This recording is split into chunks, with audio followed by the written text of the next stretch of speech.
ज़रा कल्पना कीजिए कि सुबह अखबार पढ़ने पर पता चले कि सरकार लोगों से कह रही है कि भाई अपनी छुट्टियां कैंसिल कर दो। हाँ, और वर्क फ्रॉम होम शुरू कर दो, या यहाँ तक कि रसोई में तेल का इस्तेमाल भी कम कर दो।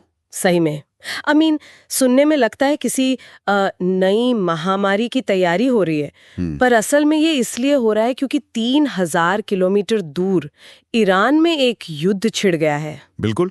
और उस युद्ध ने देश के बैंक खाते को लगभग खाली होने की कगार पर ला खड़ा किया है। ये किसी डिस्टोपियन फिल्म की तरह लगता है ना? पर आज हम जिस आर्थिक भंवर का एनालिसिस कर रहे हैं उसकी जमीनी हकीकत यही है। आज के इस डीप डाइव में हम the rupee's burden, India's 2026 economic stress test नाम के सोर्स मटेरियल को डिकोड कर रहे हैं। सही कहा। और हम देख रहे हैं कि 2026 का ये आर्थिक संकट, जिसे 2014 के बाद का सबसे बड़ा स्ट्रेस टेस्ट माना जा रहा है, वो कैसे काम कर रहा है। एग्जैक्टली और ध्यान रहे हम यहाँ कई सोर्सेज और रिसर्च को मिलाकर एक निचोड़ निकाल रहे हैं। इसमें कोई पॉलिटिकल बायस या पक्षपात नहीं है।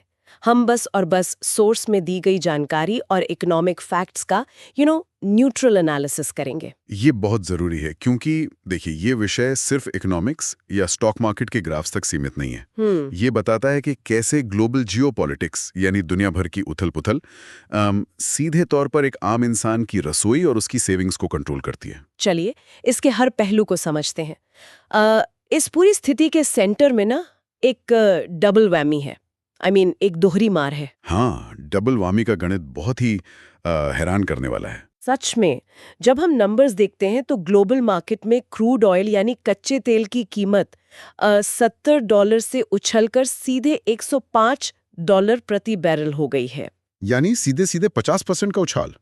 और उस देश के लिए जो अपनी ज़रूरत का 80% तेल इंपोर्ट करता हो, वहाँ ये अपने आप में एक भयानक संकट है। पर बात यहाँ खत्म नहीं होती, क्योंकि तेल का पेमेंट तो डॉलर में होता है और हमारा रुपया लगातार गिर रहा है। एग्जैक्टली। रुपया 91 रुपए पर डॉलर से गिरकर 95 रुपए 70 पैसे पर आ गया है और बहुत तेजी से 96 की तरफ बढ़ रहा है। यहाँ जो सबसे रोचक बात है ना, वो ये है कि जब हम इन दोनों फिगर्स को मिलाते हैं तो तस्वीर बहुत खौफनाक बनती है। कैसे? देखिए, इंटरनेशनल मार्केट में तेल 50% महंगा हुआ है, पर रुपए की वैल्यू गिरने की वजह से इस तेल की एक्चुअल कॉस्ट में 57% की वृद्धि हो गई है। Oh wow, 57%। हाँ, मतलब जो क्रूड ऑयल कुछ टाइम पहले तक करीब 6,370 रुपए पर बैरल आ रहा था, वो अब 10,000 रुपए का आंकड़ा पार कर चुका है। ये सिर्फ तेल महंगा होना नहीं है। ये तो एक साथ दो संकटों का टकराना है। इसको ना एक एनालॉजी से समझते हैं। मान लीजिए कोई बाहर से एक बहुत ही महंगा और लेटेस्ट फोन मंगवा रहा है। अच्छा।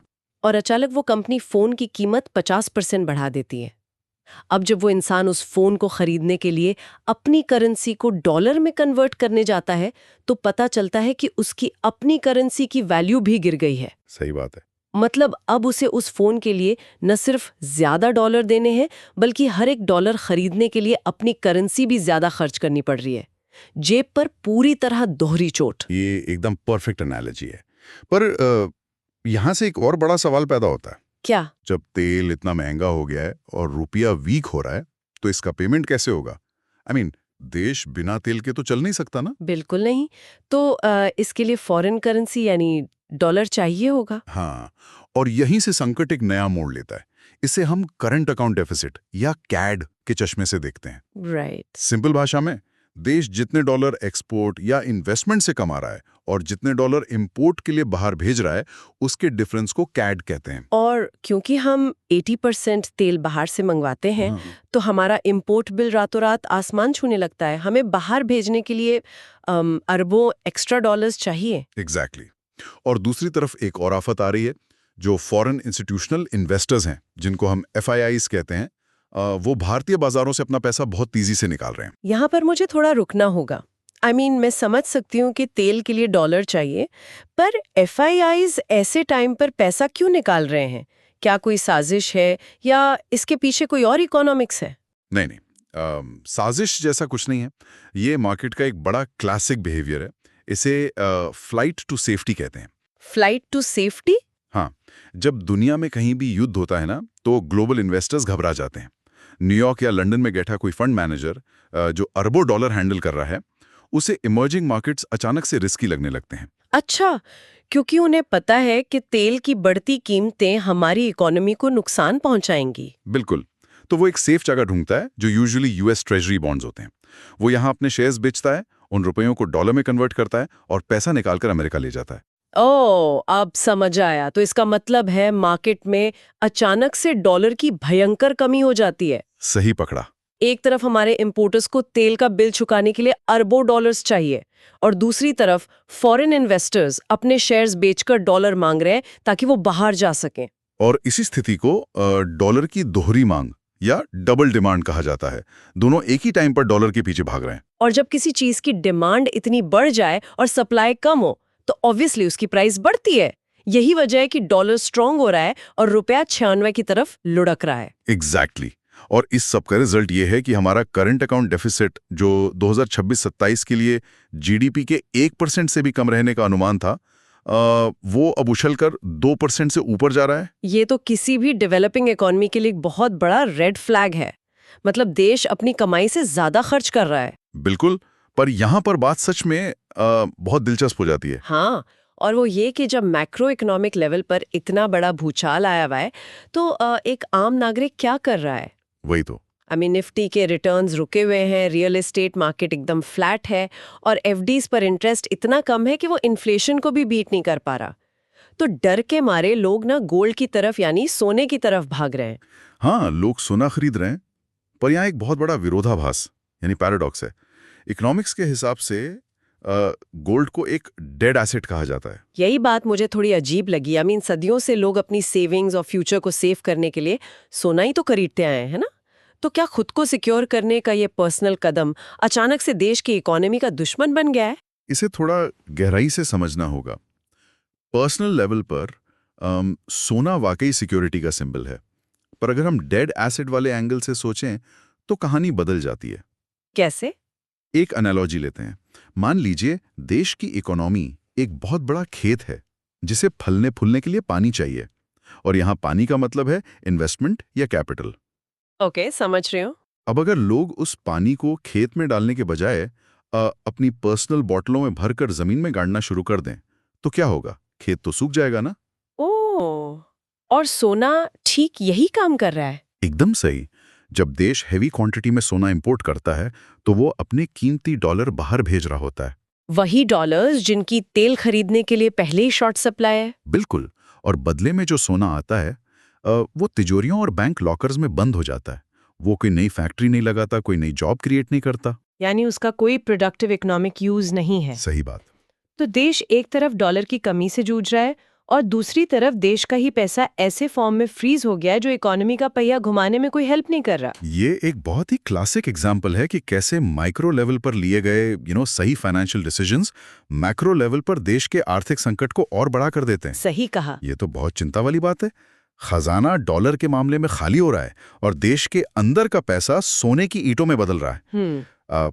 तो सवाल उठता है कि जब कैड इतना बढ़ रहा है तो गवर्नमेंट क्या कर रही है इस घाटे को कम करने के लिए? देखिए, इंटरनेशनल मार्केट से हमेशा के लिए उधार लेना तो कोई सोल्यूशन नहीं है ना। बिल्कुल नहीं। तो अगर इस बारे में सोचें तो इमरजेंसी में सरकारों के पास ऑप्शंस बहुत लिमिटेड होते हैं।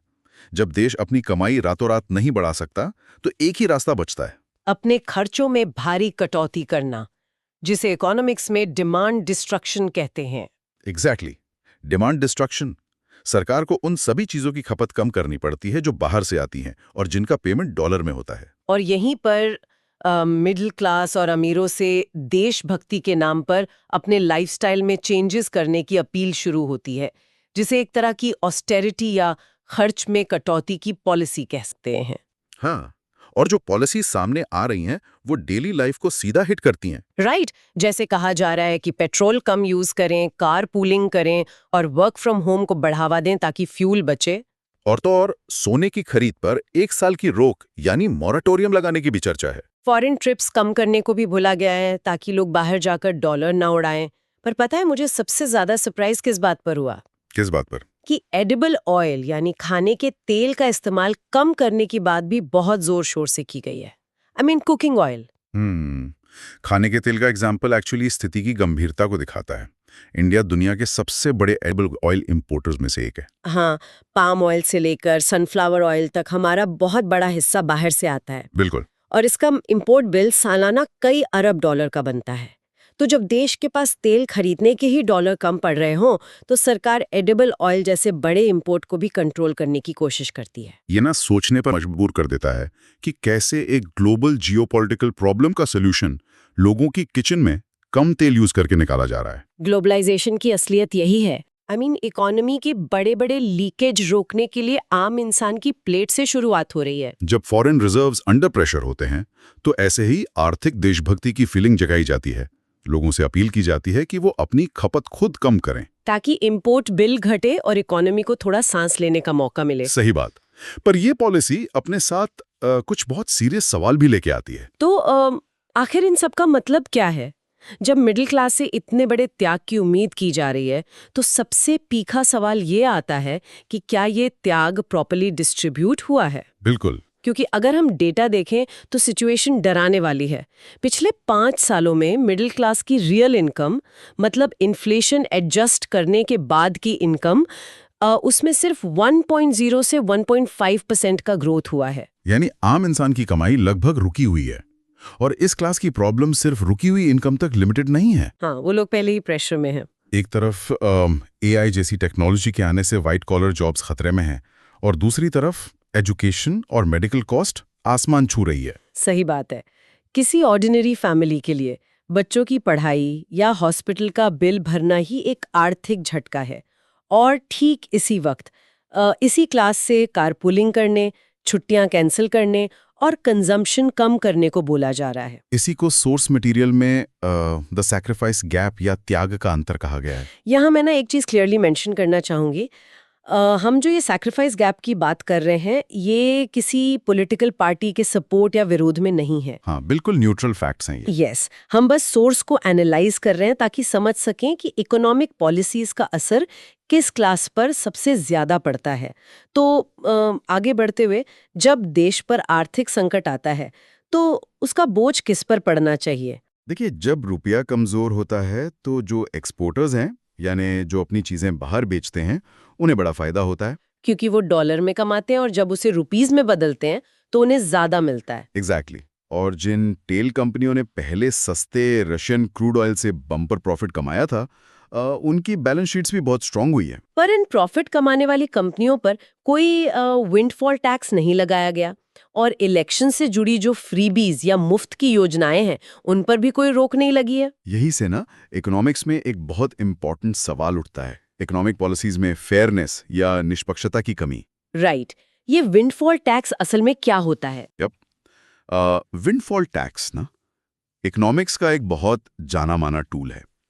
ये उन कंपनियों पर लगता है जिन्हें अपनी किसी नई मेहनत से नहीं, बल्कि किसी बाहरी घटना जैसे युद्ध या कमजोर रुपया की वजह से अचानक एक बहुत बड़ा प्रॉफिट यानी विंडफॉल प्रॉफिट हो गया हो। अच्छा, तो बर्डन शेयरिंग का प्रिंसिपल ये कहता है कि संकट के टाइम ऐसे प्रॉफिट पर टैक्स लगाकर उस पैसे से देश का घाटा कम किया जाए। बिल्कुल। पर अगर वो टैक्स नहीं लगाया जाता है तो घाटे को पाटने का सारा प्रेशर आम नागरिक पर आ जाता है, जो कि हम इस केस में देख ही रहे हैं। यही इस एनालिसिस का सबसे नाजुक पहलू है। जब कॉर्पोरेट प्रॉफिट्स और पॉलिटिकल खर्चों को पूरी तरह सेफ रखा जाता है और डॉलर बचाने के लिए सिर्फ मिडिल क्लास पर प्रेशर डाला जाता है, तो सोसाइटी में एक गहरी फाइनेंशियल इनसिक्योरिटी पैदा होती है। मारे हैं।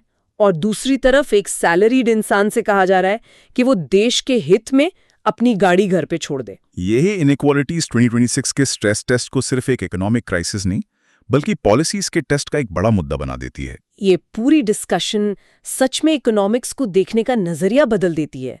ये सिर्फ नंबर्स, जीडीपी या चार्ट्स का गेम नहीं है। ये रिसोर्सेज, प्रॉफिट्स और संकट के टाइम प्रेशर शेयर करने का पूरा सिस्टम है। और ये जानना इसलिए बहुत जरूरी है क्योंकि ये क्लियरली दिखाता है कि ग्लोबल इकोनॉमी का जाल कितनी बारीक तरीके से बुना हुआ है। दुनिया के किसी एक कोने में बजने वाले युद्ध के सायरन का असर सीधा किसी की जॉब सिक्योरिटी, सेविंग्स और डेली खर्चों पर पड़ता है। बिल्कुल।